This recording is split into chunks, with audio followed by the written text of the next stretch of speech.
Nasihat dari Rasulullah sallallahu alaihi wasallam. Daripada Jarir bin Abdullah radhiyallahu anhu, katanya, Rasulullah sallallahu alaihi wasallam bersabda kepadaku semasa haji wida, minta orang ramai diam.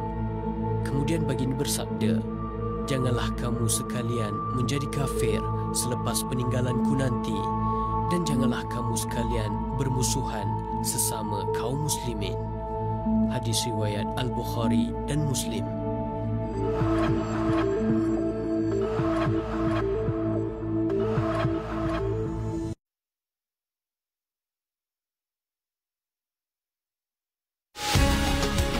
My Quran Time ini dibawakan khas kepada anda oleh Mufas. وَيَسْأَلُونَكَ عَنِ الْمَحِيضِ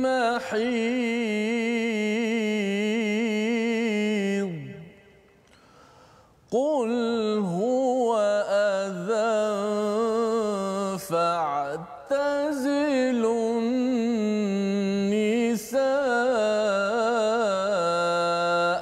فِي الْمَحِيضِ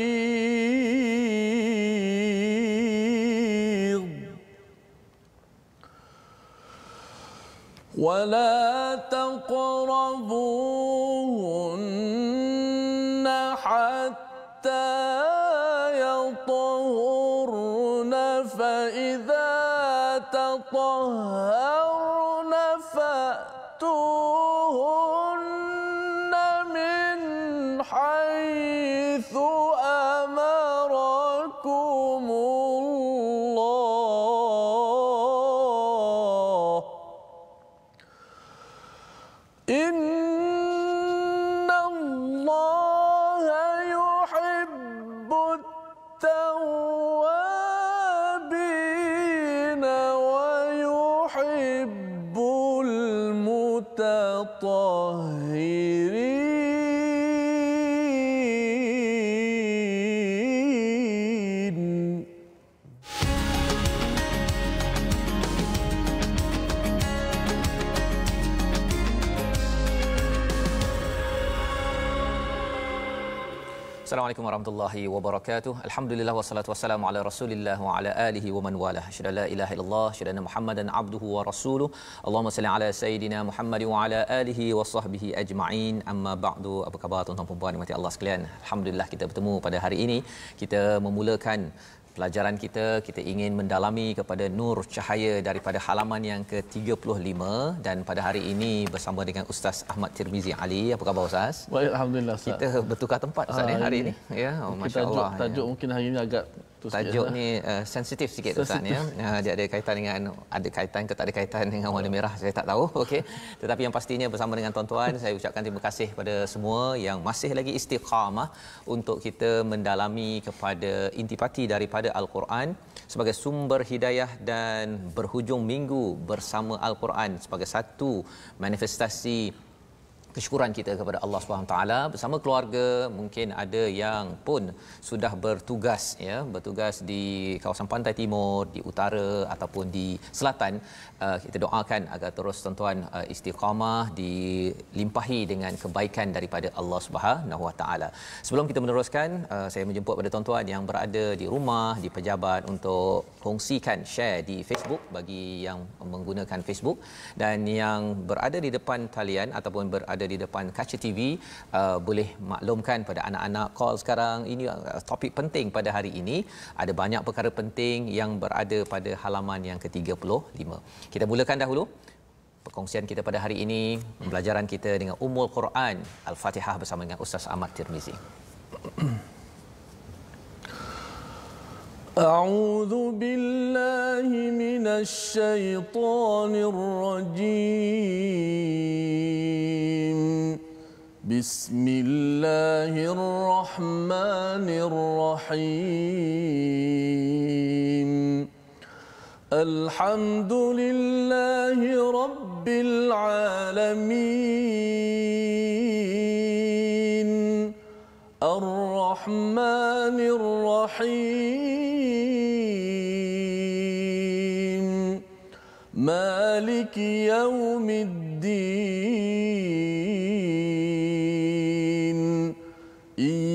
إياك نعبد وإياك نستعين اهدنا الصراط المستقيم صراط الذين أنعمت عليهم غير المغضوب عليهم ولا الضالين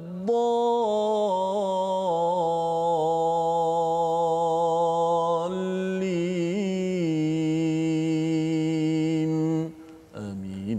Amin ya rabbal alamin. Terima kasih diucapkan pada Ustaz Ahmad Tirmizi berkongsi bacaan Al-Fatihah sebentar tadi bersama dengan tuan-tuan yang berada di rumah, di mana di dalam surah Al-Fatihah ini kita memohon hidayah daripada Allah Subhanahu Wa Taala, ditunjukkan jalan yang lurus, dan di dalam halaman yang kita akan bincangkan nanti Allah memberikan hidayah demi hidayah daripada sebesar-besar perkara dalam dunia ini hinggalah kepada sekecil-kecil perkara, lantaran Al-Quran ini tidak meninggalkan walau satu perkara. Dan kalau katakan perkara itu didiamkan oleh Al-Quran, itu maksudnya kita ada keharusan untuk memilih mana yang perlu kita laksanakan dalam kehidupan kita seharian. Jadi pada hari ini kita akan mendalami halaman 35. Apakah sinopsis ringkasan bagi halaman ini? Bermula dengan ayat yang ke-220, ya, ringkasannya ialah berkaitan dengan anak yatim, ya, menjaga harta anak yatim. Ini adalah ada kaitan ayat ini dengan ayat sebelumnya pada halaman yang telah kita bincangkan sebelum ini. Dan kemudian kita melihat kepada hukum pernikahan lelaki muslim dengan perempuan musyrik ataupun sebaliknya. Kita melihat bagaimana, ya, ayat ini adalah ayat pertama yang bercerita tentang menguruskan ataupun membina sebuah rumah tangga, sebuah keluarga, ya. Dan kemudian pada ayat 222 hingga 223 disentuh tentang darah wanita, haid, dan juga berkaitan dengan bagaimanakah hubungan antara lelaki perempuan, suami isteri dalam sebuah rumah tangga, ya. Dan diikuti dengan satu topik yang mungkin nampak seperti tidak ada kaitan, tetapi perlu kita faham amat berkaitan dalam sebuah rumah tangga dan juga di luar rumah tangga, iaitu sumpah dengan nama Allah dan sumpah yang sia-sia, sumpah yang la'un, yang perlu kita faham dalam ayat 224. Maka mari kita sama-sama melihat kepada ayat 220 dan 221 memulakan sesi kita pada hari ini. Tuan-tuan yang belum lagi share, Ustaz, ya, yang belum lagi kongsi, sila kongsi sekarang, ya. Jangan lepaskan peluang. Kerana apa? Kerana biasanya hujung minggu orang mungkin dia sibuk-sibuk, Ustaz, ya. Dia terlupa bahawa ada Quran Time. Jadi silakan berkongsi. Dan topik pada hari ini yang amat penting untuk dimaklumi bagi sebuah keluarga, untuk kita faham dalam kerangka Al-Quran, bukan dalam kerangka manusiawi yang kadang-kadang dalam bentuk yang agak negatif. Maka silakan Ustaz, ayat 220 dan ayat 221. Baik, terima kasih Al-Fadhil Ustaz Fazrul. Dan seterusnya penonton-penonton, sahabat-sahabat Al-Quran, my #Quran Time, baca, faham dan amal. Alhamdulillah, saya mengajak semua untuk kita tidak lupa untuk sentiasa bersyukur kepada Allah Subhanahu Wa Taala di atas nikmat yang begitu besar diberikan kepada kita. Sudah pastilah nikmat Islam dan iman, dan dengan nikmat itulah pada hari ini kita dapat satu nikmat yang sangat besar, yang agung berada di hadapan kita. Itulah nikmat kita bersama dengan Al-Quranul Karim. Mudah-mudahan panduan demi panduan yang kita belajar setiap hari ini dapat menjadikan kehidupan kita lebih baik. Seterusnya kita dapat melangkah dunia dan akhirat kita, insya-Allah. Teruskan share, teruskan kita sebarkan ilmu Al-Quran di seluruh alam. Moga-moga kita menjadi sebahagian daripada asbab orang-orang yang memudahkan masyarakat di sana untuk menuntut ilmu, apatah lagi ilmu daripada petunjuk Allah Subhanahu Wa Taala. Dua ayat kita akan bacakan dahulu daripada muka surat yang ke-35, surah Al-Baqarah, masih lagi juzuk yang kedua. Ayat yang ke-220 dan 221, dan seperti mana saya maklum sebelum ni, kita baca Al-Quran by page, ikut halaman-halaman. Walaupun ayat yang kita mulakan hari ini adalah fid dunia wal akhirah, tentang dunia dan akhirat. Ia berkait rapat dengan ayat yang sebelum tu. Allah Taala kata apa? Kadzalika yubayyinullahu lakumul ayati la'allakum tatafakkarun. Demikianlah Allah Taala menerangkan ayat-ayatnya supaya kamu berfikir. Fikir apa? Fid dunia wal akhirah. Okey, jom. Batuk ngantuk sikit sah. Oh ya. Betul suara, nak betul suara sikit. Betul suara. Okey. InsyaAllah kita baca dengan Taranum Bayati Kurdi. أعوذ بالله من الشيطان الرجيم في الدنيا والآخرة ويسألونك عن اليتامى قل إصلاح لهم خير وإن تخالطوهم فإخوانكم والله يعلم المفسد من المصلح ولو شاء الله لأعنتكم إن الله عزيز حكيم ولا تنكحوا المشركات حتى يؤمن ولأمة مؤمنة خير من مشركة ولو أعجبتكم ولا تنكحوا المشركين حتى يؤمنوا ولعبد مؤمن خير من مشرك ولو أعجبكم أولئك يدعون إلى النار والله يدعو إلى الجنة والمغفرة بإذنه ويبين آياته للناس لعلهم يتذكرون صدق الله العظيم. Surah Al-Allahul Azim ada ayat 220 dan 221 ini Ustaz ya. Sebenarnya ayat 220 ini dia dibaca dengan sambungan daripada ayat 219 ya. Maksudnya bila Allah menyatakan di hujung 219 itu kadzalika yubayyinullahu lakumul ayati la'allakum tatafakkaruna fi fid dunya wal akhirah ya. Itu adalah kaedah membacanya dan mengapa ia berkait pelik juga Ustaz ya. Kadang biasanya ayat tu dah habis-habislah tapi yang ini dia punya sebahagiannya itu berada pada ayat 220 pasal ia adalah satu topik yang amat besar yang saling berkait di antara 219 dan 220. Sebenarnya semua ada tanasub, ada kaitan. Tetapi kaitan yang ini perlu kita beri perhatian. Yang Allah katakan di hujung 219 itu la'allakum tatafakkarun, fikir secara mendalam ya, fikir secara mendalam. Apa maksud secara mendalam? Bila bercakap tentang ayat 219 bercakap tentang khamar dan juga maisir, tentang arak dan juga judi.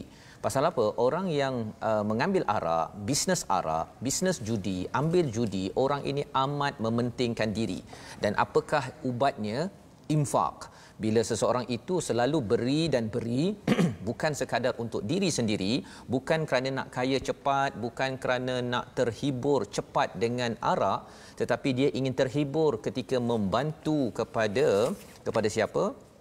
Kepada orang-orang yang dekat dengannya, maka itu kaitan di antara arak dan juga judi dengan infak. Dan infak ini bercakap tentang infak, dia menguruskan harta Ustaz ya. Kita nak bagi kepada yang lebih, maksudnya nak bagi pada saudara kita, beri kepada kawan kita dan sebagainya.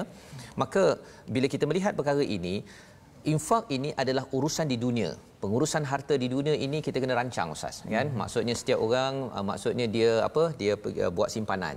Ada yang buat KWSP contohnya ya, dia simpan duit pasal apa? Nak fikir pasal pencen nanti. Dia fikir di umur 50 60-an nanti saya tak bekerja, saya harapnya boleh beri nafkah kepada diri saya, kepada keluarga saya ataupun kepada orang-orang yang memerlukan. Itu dunia ya. Jadi Allah suruh kita berfikir, orang buat pelbagai institusi KWSP ataupun pelbagai institusi untuk simpan wang ataupun bank-bank membuat pelbagai produk untuk menguruskan dunia.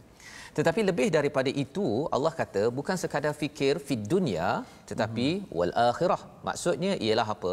Kalau katakan di bank ustaz ya, dia ada fixed deposit. Maksudnya kita ada duit, kita terus masuk dalam akaun itu, kita mungkin tak keluarkan dah. Kita tak keluarkan dah kecuali pada satu hari nanti. Pasal kita tahu bahawa kita masukkan duit itu bukan duit orang lain, duit kita juga. Okey. Bila Allah cakap fid dunya wal akhirah, maksudnya apa? Allah suruh kita buka satu akaun lagi, iaitu akaun dunia. Memang semua orang fikir betul-betul, simpan betul-betul. Kalau katakan tak mencarum dalam simpanan keuangan itu, ya, sampai ada penguasa yang akan mengingatkan pada majikan, kamu tidak mencarum untuk staf kamu, ya. Orang berfikir betul-betul. Jadi Allah kata jangan sekadar berfikir betul-betul dunia, itu penting, tetapi akhirah ini, sudahkah kamu siapkan satu akaun di akhirat nanti? Jadi itu sebabnya bila bercakap tentang tuan-tuan yang infak, yang berwakaf, sebenarnya kita sedang pindahkan duit ke dalam akaun akhirat. Dia tidak hilang. Allah cakap tentang Allah akan yuwaffu, Allah akan kembalikan semula. Malah nanti kita akan berjumpa dengan ayat bukan satu kali ganda, dia boleh berganda sampai berganda-ganda ustaz ya. Kerana apa? Kerana perkara ini biasanya orang tak fikir. Kalau tidak mendapat hidayah daripada Allah, orang rasakan bahawa saya nak buat simpanan pada umur 60-70 tahun tapi saya tidak mahu transfer, pindahkan duit ke dalam akaun yang bernama akaun akhirat. Padahal akaun akhirat confirm itu paling berharga untuk kehidupan kita pada hidup yang akan datang. Jadi ini bila kita ada mindset menguruskan dunia dan juga harta kita di akhirat, maka insya-Allah selepas itu apakah yang Allah sentuh? Wa yasalunaka 'anil yatama. Mereka bertanya tentang anak yatim. Pasal bila kita dah jaga ahli keluarga kita, uruskan dunia akhirat, maka insya-Allah berbanding dengan sekadar dalam keluarga kita, kita nak jaga orang-orang di luar keluarga yang mungkin kurang bernasib baik. Nama kumpulan itu adalah anak yatim, ya, yang kematian ayah. Apakah yang Allah kata? Qul islahul lahum khair. Buatlah pembaikan, itulah yang lebih baik, ya. Wa in tukhalituhum fa ikhwanukum. Ya, pada zaman sahabat ustaz ya, bila mereka dah kata jangan makan harta anak yatim, sampai ada yang nak masak, dia masak, okey, ini masakan untuk keluarga dia, ini masakan untuk anak yatim yang dijaga di bawah di dalam rumah dia. Sampai tahap begitu. Sahabat Nabi amat takut untuk makan walaupun satu, kalau kita RM1 lah ustaz ya, walaupun 1 sen untuk makan harta anak yatim. Jadi Allah kata wa in tukhalituhum, jika kamu bercampur, ya, maksudnya fa ihwanukum. Tak apa, tak payah nak kena ada 2 dapur, nak kena ada 2 periuk. Okey, yang ini makanan untuk anak yatim yang kita jaga, yang ni tak sampai begitu. Allah beritahu wallahu ya'lamul mufsida minal muslih. Allah tahu di antara kamu siapa yang nak buat kerosakan dengan harta anak yatim ataupun yang nak membuat kebaikan. Walau sya'allahu la'anatakum, jika Allah nak, Allah boleh memberi kesulitan. Maksudnya okey, 2 dapur. Kemudian kalau bagi tuan-tuan yang menguruskan rumah anak yatim kan, jangan ambil walaupun 1 sen kan. Kalau Allah nak susahkan boleh. Tetapi sebenarnya di sini ada panduan daripada Allah, innallaha azizun hakim. Masih lagi Allah ingatkan, Allah ini Maha perkasa, jangan main-main dengan harta anak yatim. Tetapi Allah juga bijaksana, tidak menyusahkan kita nak jaga anak yatim tapi sampai kena renovate rumah kan, dapur untuk anak yatim, dapur untuk keluarga sendiri, tak perlu sampai begitu, ya. Dan bersyukur kita ada panduan begini ustaz ya. Jadi selepas bercakap tentang anak yatim, Allah bercakap tentang nikah. Ustaz ya, saya nak minta ustaz, walaupun ayat tu panjang ustaz ya, tapi nak bincang, nak baca sekali lagi pasal di sini ada panduan untuk kita. Bila masuk kepada pernikahan, yang paling penting suka sama suka ustaz ya. Biasalah orang bercinta ustaz ya. Bercinta ni dia kadang-kadang tak nampak dah kan. Tak nampak dah. Tetapi yang penting ialah apa? Yang penting Allah beritahu di sini, utamakan keimanan di atas musyrik. Ya, jadi maksudnya kalau cinta sangat kepada seorang perempuan dan perempuan itu musyrik, Allah kata wala tankihul musyrikat hatta yu'min, kecuali hatta dia sehingga dia beriman pada Allah. Jadi para sahabat ustaz ya, bila dia pada Mekah tu ada yang isterinya musyrik, dia berkahwin kan, pasal belum lagi keluar ayat ini. Bila keluar ayat ini adalah satu peraturan yang mencabar ya, macam kita ustaz kan, kita dah awal-awal berjumpa dengan isteri, dah dua-dua beriman kan, ataupun dah masuk Islam, mudah ya. Tetapi bagi tuan-tuan mungkin ada ahli keluarga yang dia belajar dekat Amerika kan, berjumpa dengan Minah Saleh contohnya, Minah bukan Minah Soleh, Minah Saleh kan. Pada waktu itu apa panduannya? Ini ayatnya, ustaz silakan ustaz untuk dapat baca sedikit ayat ini. Masya-Allah.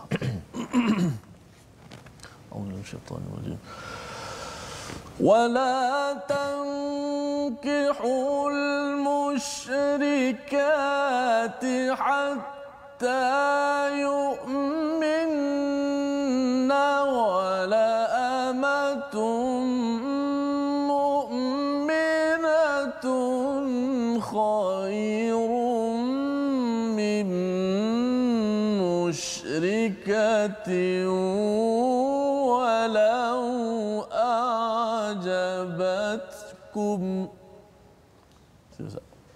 Okey, baik. Jadi itu sebahagiannya ya.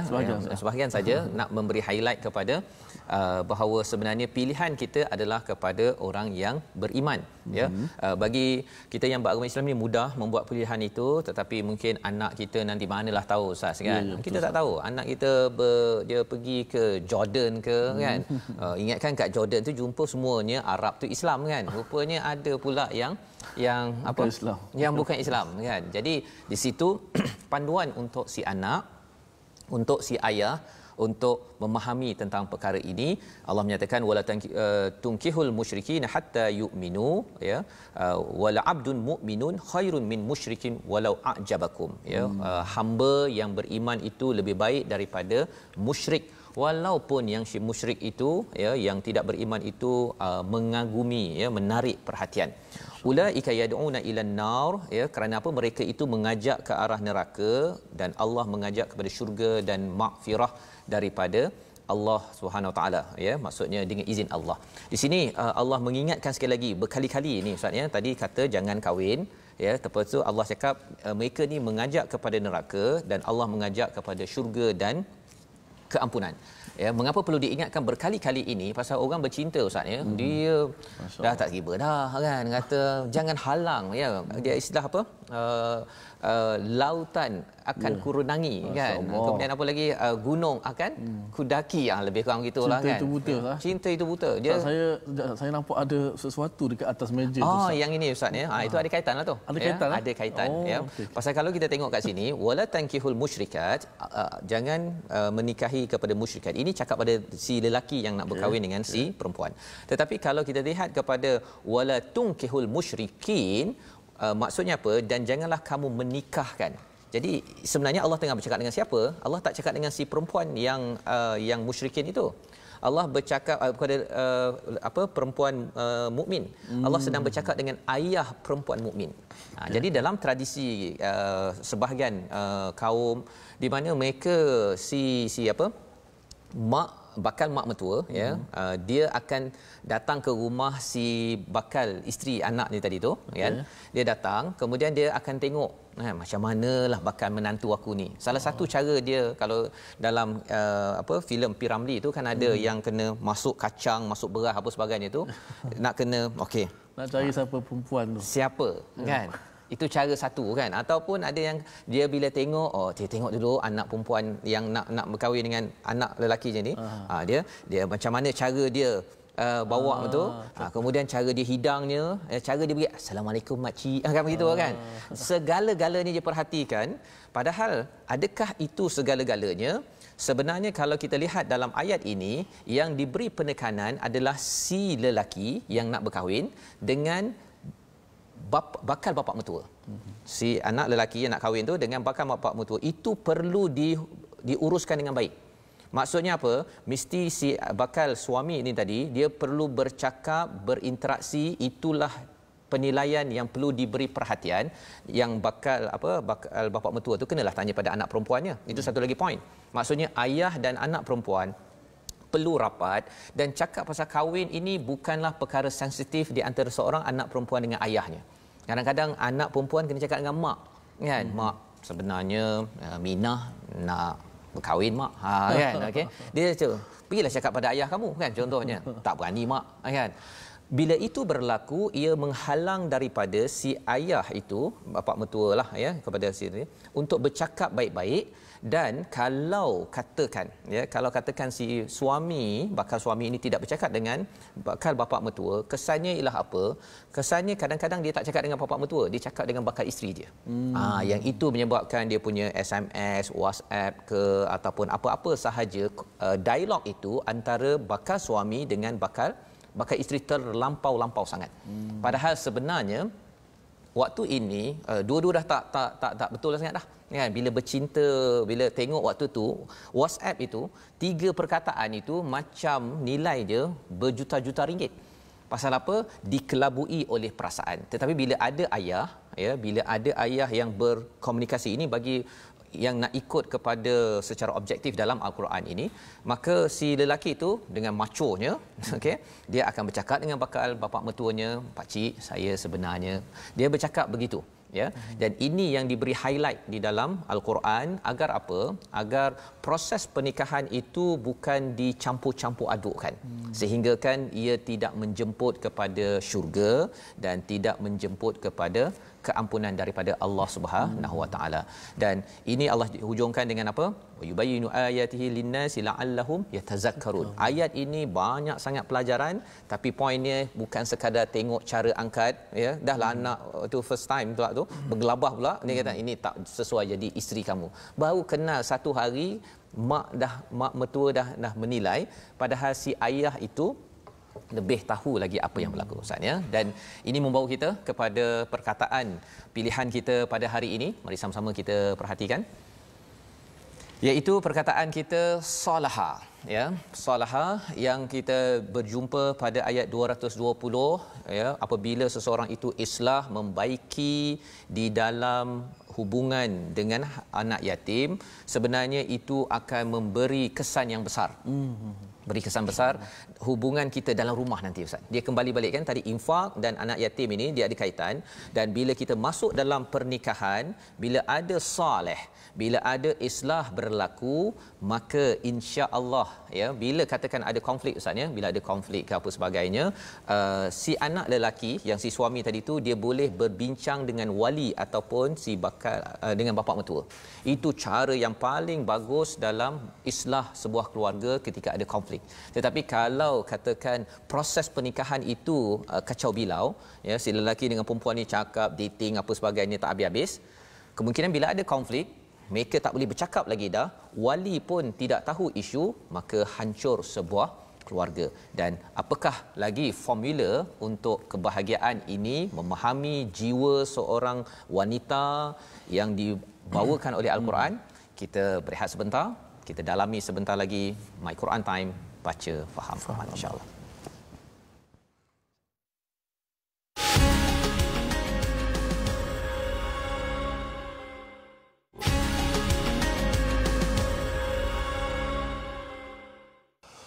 ولا تجعلوا الله عرضة لأيمانكم أن تبروا وتتقوا وتصلحوا بين الناس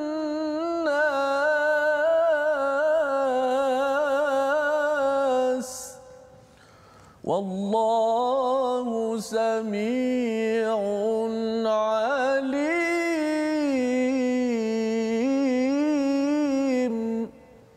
Alhamdulillah, kita kembali semula dalam My Quran Time.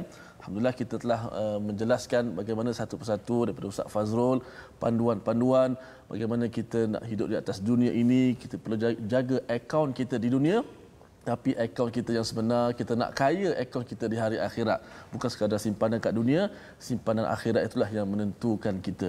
Dan bagaimana asasnya kita nak memilih pasangan tadi, bukan sekadar angkat dulang, bergetar-getar macam tu, Ustaz.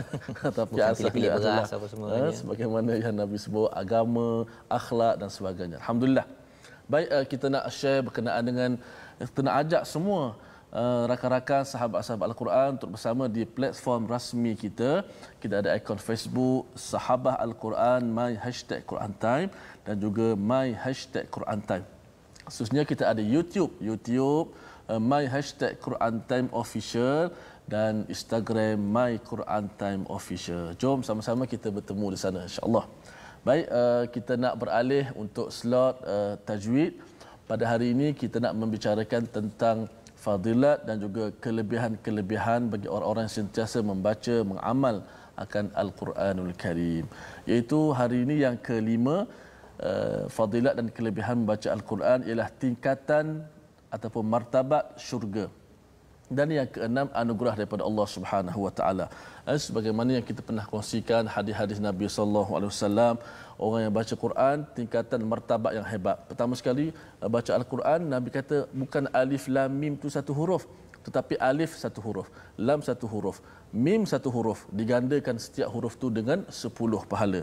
Dan kemudian hadis orang-orang yang mahir baca Al-Quran dia bersama dengan para malaikat yang mulia. Ini satu kelebihan. Dan juga orang yang belajar Al-Quran mungkin tersekat-sekat, mungkin payah nak baca Al-Quran tapi dia tetap semangat nak belajar, maka Nabi kata 2 pahala bagi orang macam ni. Dan juga hadis Nabi sallallahu alaihi wasallam berkaitan darjat orang yang baca Al-Quran. Sebagaimana banyak dalam riwayat sebut, dikatakan kepada pembaca Al-Quran, bacalah Al-Quran dan bacalah seperti mana kamu baca dekat dunia tartil dulu. Sesungguhnya darjat kamu dalam syurga ialah di ayat terakhir yang kamu baca. Dalam riwayat yang disebut Ustaz, dikatakan masa nak masuk syurga tu, dikatakan kepada yang baca Al-Quran selalu ni, bacalah kamu was'ad dan naiklah kamu ke tingkatan syurga. Yang mana ayat yang kita baca diulang-ulang itu sebenarnya itulah darjat kita. Maka ini persaingan terbuka. Tidak ada perlu bayar duit dan sebagainya. Siapa yang semangat berminat maka dia akan dapat insya-Allah. Ya. Jadi itu adalah panduan yang penting Ustaz ya. Bercakap tentang ayat Al-Quran ini, bagi setengah orang dia rasa macam dia baca okey habis khatam begitu saja, tapi rupanya ini adalah aset penting ya. Bila kita baca, kita faham, yang kita ulang banyak kali itu, makin kita banyak baca dan faham dan ulang itu, itulah yang menaikkan martabat kita di sisi Allah di dalam syurga, naik ya tahap syurga Ustaz ya. Cuba bayangkanlah kita order, kita tempah hotel 1 bintang kan, sampai ke tempat tu kata encik naiklah bush naiklah kepada hotel 6 bintang kan, free of charge. Yang kita apa mesti terkejut Ustaz kan, terkejut rupa-rupanya kerana apa, kerana kalau di akhirat nanti Quran kita. Masya-Allah. Tu bila Ustaz sebut tentang akaun dekat dunia dan akhirat, saya cukup tertarik. Satu, panduan Al-Quran, Allah Taala ajar panduan dekat dunia macam mana nak kahwin, hidup anak yatim. Lepas ni pasal apa ni? Pasal perempuan, hubungan suami isteri. Akaun dapat dah kat dunia panduan. Kemudian akaun akhirat pula meningkat bila baca Quran, tadabbur Betul. Dan itu kaedah yang kita ingin bina bersama tuan-tuan ya dalam My Quran Time ini. Untuk itu sebabnya tuan-tuan boleh share, boleh kongsikan lagi dan kita nak meneruskan Ustaz ya. Perbincangan kita berkaitan dengan ayat 222 hingga 224. Sebuah keluarga sudah terbina ya. Macam mana nak memahami seorang wanita ya. Jadi sahabat bertanya satu soalan yang agak sensitif kan. Soalannya berkaitan dengan mahid, tentang satu perkara yang bagi negara di tanah Arab itu perkara ini sensitif untuk dibincangkan, apatah lagi bersama dengan Rasul sallallahu alaihi wasallam. Tetapi Allah memberi penekanan ini satu topik, satu ayat. Jom kita baca bersama. Baik, terima kasih Fadil Fazrul. Seterusnya kita dapat panduan lagi ayat yang seterusnya insya-Allah. Kita minta semua sahabat-sahabat Al-Quran kita jangan lupa untuk share rancangan ini. Moga-moga alhamdulillah semua dapat belajar ilmu Al-Quran. Ada yang saya dapat penonton-penonton komen sedang dalam kereta perjalanan tak miss My Quran Time. Ada yang berada di hospital dan dengan rawatan, kami tengok juga My Quran Time. Ada yang atas motor pun ada, tak tengok gambar Ustaz Fazrul, tak tengok gambar kau ni. Pakai earphone je. Masya-Allah. Mudah-mudahan insya-Allah dapat manfaat insya-Allah. Amin ya rabbal alamin. Baik, kita nak seterusnya ayat yang 222 hingga 224. Kalau tadi sebut tentang bagaimana asas perkahwinan, nak pilih pasangan mesti ada akhlak, mesti ada agama dan sebagainya. Ayat yang seterusnya sebagaimana kata Ustaz Fazrul, Allah nak jelaskan lagi panduan bagaimana adab yang wajib kita patuhi, khasnya bersama dengan pasangan ketika waktu yang tertentu. Okey, insya-Allah. Kita kita nak baca dalam lagu Hijaz lah pula Ustaz, lagu Hijaz. Kerana sini ada bentuk perintah dan sebagainya yang mesti kita patuhi insya-Allah. A'udzu billahi minasy syaithanir rajim. Wa yas'alunaka 'anil mahid. Qul huwa adhan fa'tazilun nisaa fil mahid. ولا تقربوهن حتى يطهرن فإذا تطهرن فأتوهن من حيث أمركم الله إن الله يحب التوابين ويحب المتطهرين نساؤكم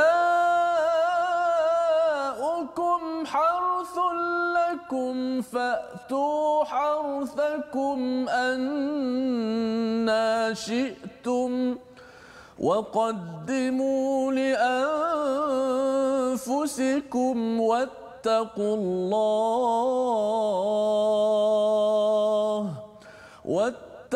الله واعلموا أنكم ملاقوه وبشر المؤمنين ولا تجعلوا الله عرضة لأيمانكم أن تبروا وتتقوا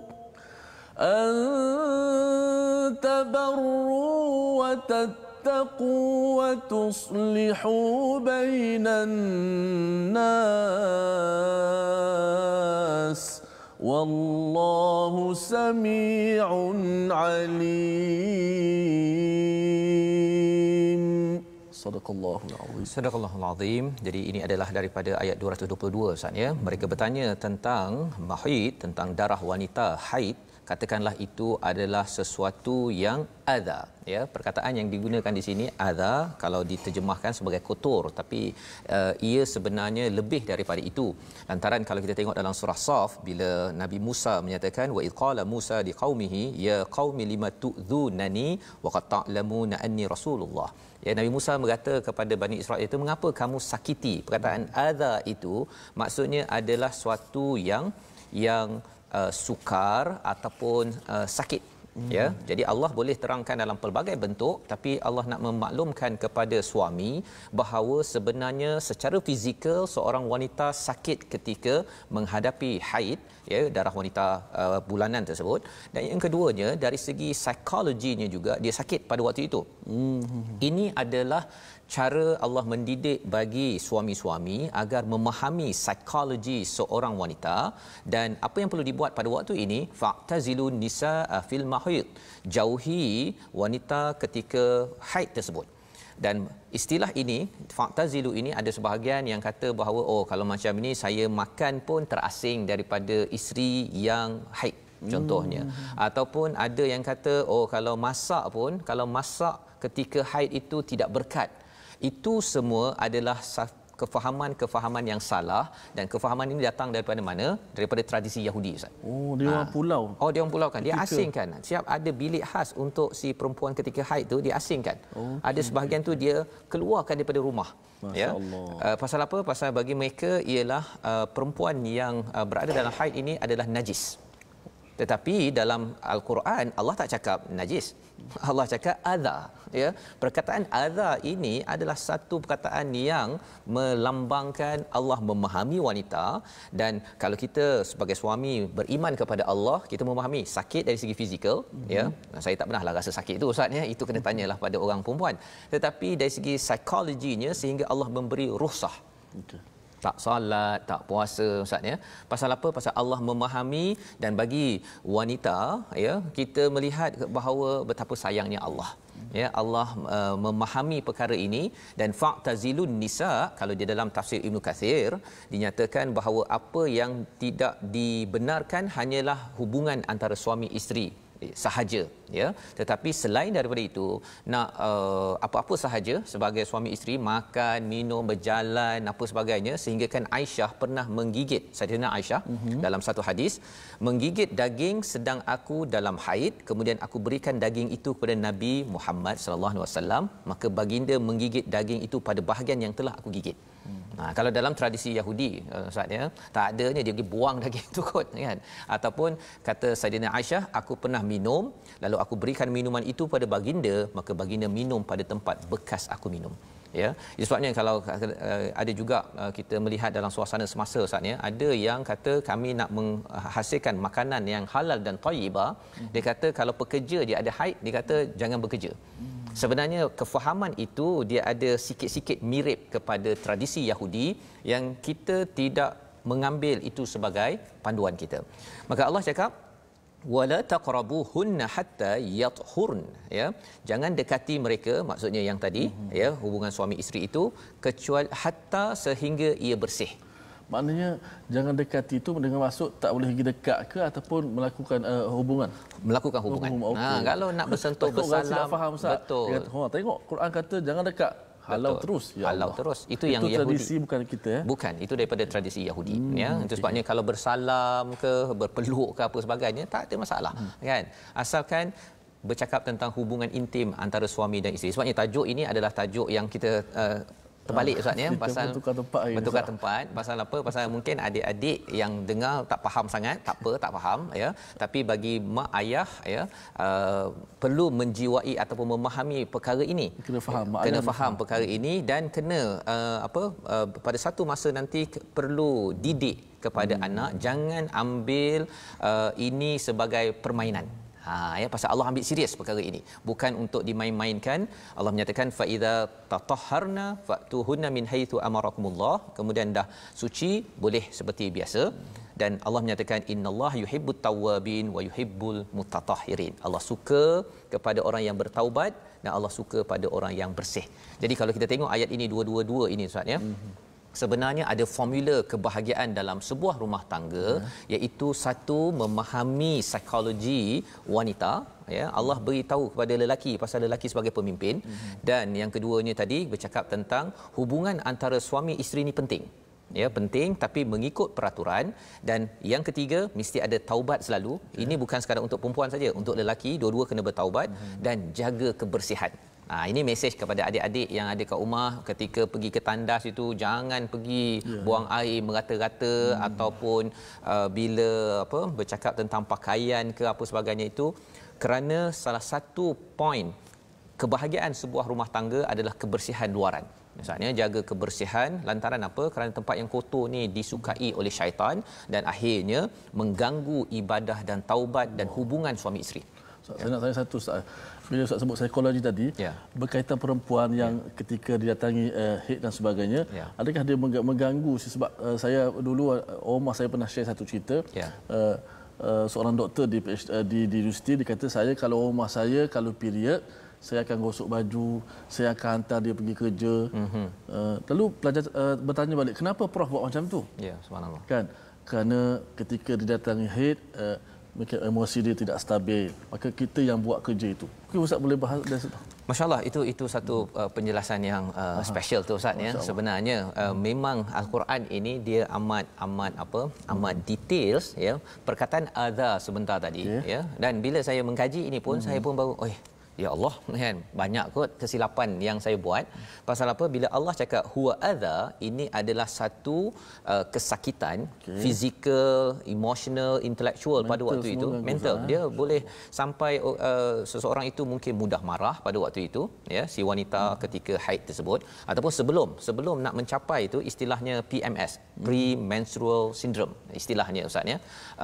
Jadi perkara-perkara ini perlu difahami. Dan bila bercakap tentang sakit Ustaz, orang sakit kita buat apa Ustaz?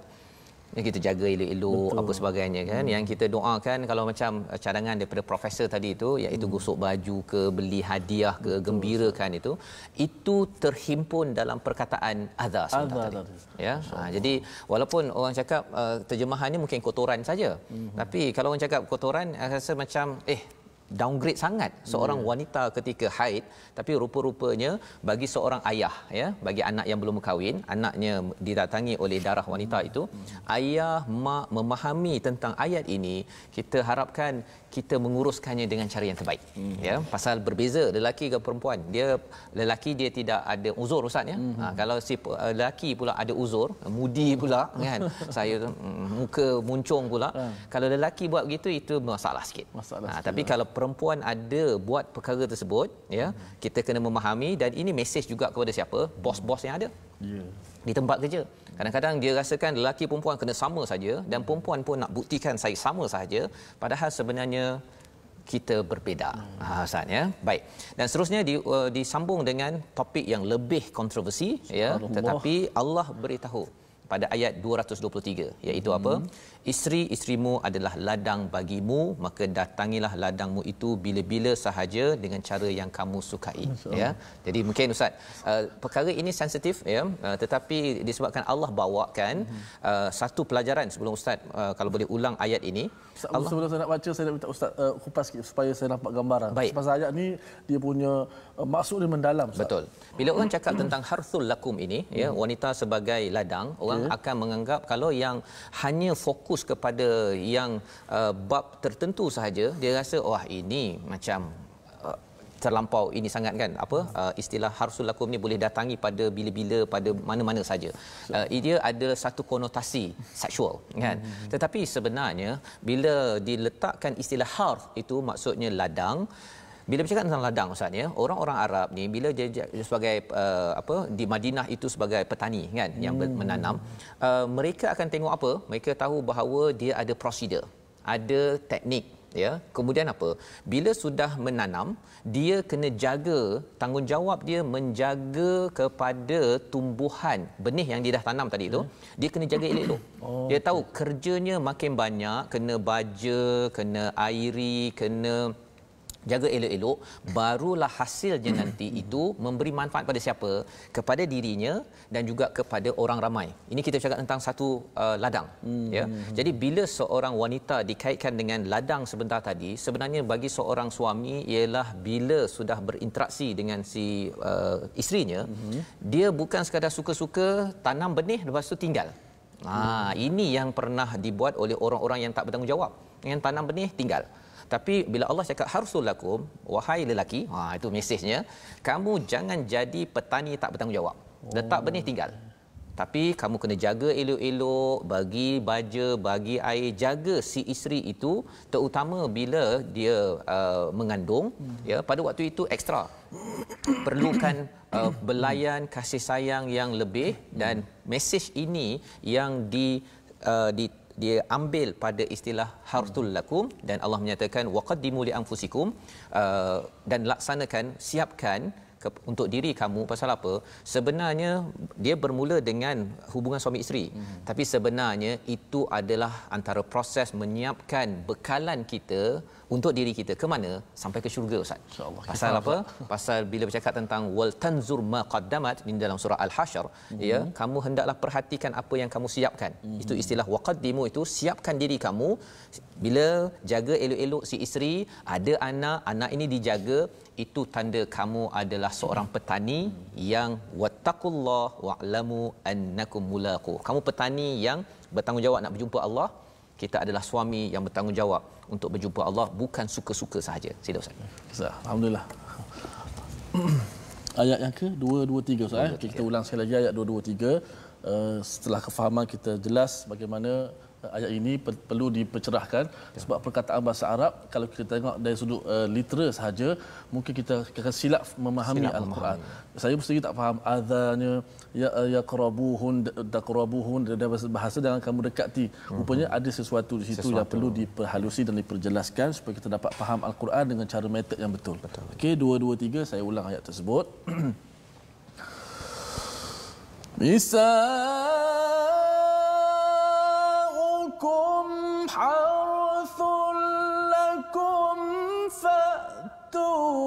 حرثكم أنى شئتم وقدموا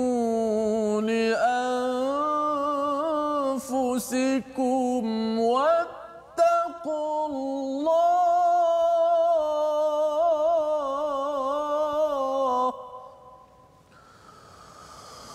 واتقوا الله واعلموا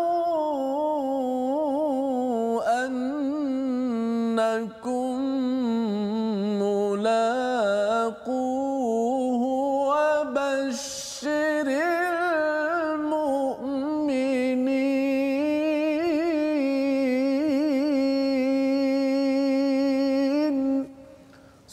Surahul Azim. Daripada ayat yang dibacakan sebentar tadi, Allah nyatakan di hujung, wabashiril mukminin, bagi suami yang beriman berikan kabar gembira kerana mereka bertanggungjawab atas ladang yang diuruskan. Ini adalah satu perumpamaan yang Allah bawakan tentang seorang wanita dalam sebuah hubungan suami isteri, ya. Dan ini penting.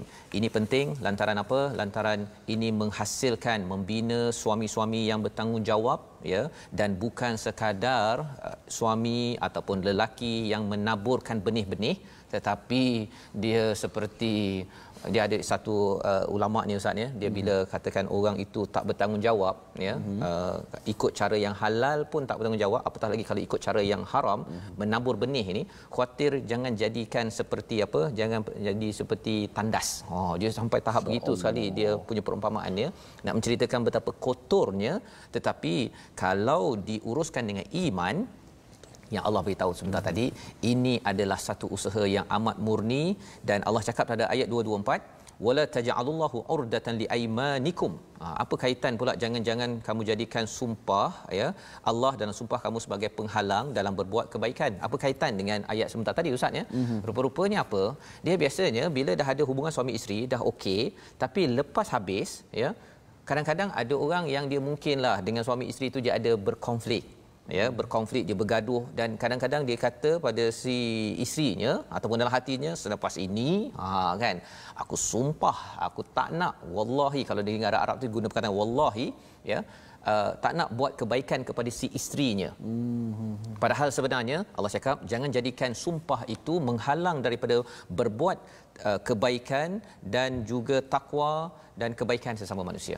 Ya, jadi ini adalah ada kaitan dengan hubungan dalam rumah, dan ini ada kaitan juga di luar rumah, ya, di mana sebenarnya orang yang suka bersumpah, dia dalam tradisi Arab ni dia suka bersumpah, ya, tapi kalau dia terlepas, dia kena ingat bahawa sumpah itu jangan menghalang daripada berbuat kebaikan. Dan ini sebenarnya berkaitan dengan kawalan emosi dalam rumah tangga. Bagi seorang suami, bagi seorang isteri, kita dah, ini projek besar ni, projek nak sampai ke akhirat, tetapi jangan sampai ada sedikit pasal apa, hidang air, kan, bila minum saja, ini dah dalam rumah ustaz ni, bukan masa nak bernikah ni, bila minum saja, kalau hari tu tawar pun cakap manis betul, kan, tapi sekarang kurang manis dah ke, mengapa masam sangat, contohnya, ya. Kita harapkan jangan sampai kita bersumpah tidak terkawal perasaan sehingga menghalang daripada kebaikan. Membawa kita kepada 3 resolusi kita pada hari ini, tuan-tuan, mari sama-sama kita perhatikan. Yang pertama ialah kita mengutamakan iman, ya, dalam kita membina keluarga sebagaimana kita lihat dalam ayat 221 sebentar tadi, ya. Iman atas syirik, dan iman itu perlu dijambatani, ya, perlu dibincangkan di antara si suami dengan bakal bapa mertua peringkat awal. Agar apa? Agar si isteri sentiasa dipimpin oleh kebaikan iman. Yang pertama. Yang kedua, utamakan taubat dan kebersihan dalam kehidupan harian, kerana itu yang disukai. Allah mengulang 2 kali, innallaha yuhibbu wa yuhibbu, 2 kali, maksudnya dua-dua, taubat dalam kita dan kebersihan luaran amat penting dalam keluarga beriman. Dan yang ketiga, elakkan bersumpah, kawal emosi, kerana apa? Kerana itu akan menghalang, ya, menghalang kebahagiaan dan tidak mengikut panduan daripada Allah Subhanahu Wa Taala. Jadi kita doakan agar Allah membahagiakan keluarga kita, ustaz. Teruskan kita bersama berdoa, insya-Allah. Bismillahirrahmanirrahim. Alhamdulillahi rabbil alamin. والصلاة والسلام على أشرف الأنبياء والمرسلين وعلى آله وصحبه أجمعين. اللهم إنا نسألك فعل الخيرات وترك المنكرات وحب المساكين وأن تغفر لنا وترحمنا يا رب العالمين. Ya Allah, ya Tuhan kami, permudahkanlah urusan dunia kami, ya Allah. Ya Allah, himpunkanlah kami di hari akhirat bersama-sama dengan keluarga kami, ya Allah, di atas kebaikan, ya Allah. Ya Allah, janganlah kau kurangkan pahala kami, ya Allah. Ya Allah, kurniakanlah kekuatan kepada kami untuk sentiasa melakukan ketaatan dan kebaikan, ya Allah. Ya Allah, kurniakanlah kepada kami kekuatan untuk kami menghindarkan diri daripada kemungkaran, ya Allah. Ya Allah, campakkanlah rasa sayang, cinta kami kepada orang-orang miskin dan fakir dan anak-anak yatim, ya Allah. Ya Allah, kau kayakanlah kami di hari akhirat, ya Allah. Ya Allah, kau penuhkanlah akaun kami di hari akhirat, ya Allah. Ya Allah, kurniakanlah kepada kami pasangan-pasangan yang saleh dan salihah yang membantu kami dalam melakukan ketaatan kepadamu, ya Allah. Ya Allah, kurniakanlah kepada kami ketenangan, ya Allah. Kurniakanlah kepada kami ketenangan dan kesabaran dalam rumah tangga kami, ya Allah. Sucikanlah perhubungan kami ini, ya Allah. Ampunkanlah dosa-dosa kami, ya Allah. Kami bertaubat kepadamu, ya Allah. Walhamdulillahi rabbil alamin. Amin amin ya rabbal alamin. Terima kasih diucapkan pada Ustaz Tarmizi membacakan doa yang kita harapkan, kita doakan Allah mengkabulkan doa kita sebentar tadi, tuan-tuan dan puan, dan kita mengikuti segala panduan dalam halaman yang ke-35 ini penuh dengan lataif, Ustaz, ya, penuh dengan kelembutan daripada Allah Subhanahu Wa Taala menjaga hak suami dan isteri, membina keluarga yang bahagia. Inilah yang kita ingin sebarkan dalam Wakaf untuk Ummah, satu platform untuk sama-sama kita membina keluarga sakinah, mawaddah menuju syurga, makfirah Allah. Sudah pastinya perlu memahami Al-Quran. Tuan-tuan boleh menyumbang dalam akaun yang tertera untuk kita sebarkan lagi mushaf Al-Quran dan juga program-program Al-Quran di seluruh negara. InsyaAllah kita bertemu pada jam 5 petang, pada jam 11 malam, ya, 11 malam. Pasal hari ini hari Ahad, ya, dan juga 6 pagi. 6 pagi, insya-Allah. Insya-Allah kita akan menyambung pada ayat ataupun halaman yang ke-36 pada hari esok. Ya, kita mengucapkan terima kasih pada tuan-tuan dan juga terima kasih, ya, program My Quran Time yang dibawakan oleh Mofas. Kita bertemu lagi My Quran Time, baca faham amal, satu ayat akhir, Ustaz, yang mungkin Ustaz boleh bawakan sebagai penghujung, insya-Allah. Insya-Allah. A'udzubillahi minasyaitonir rajim. نساؤكم حرث لكم فأتوا حرثكم أنى شئتم وقدموا لأنفسكم واتقوا الله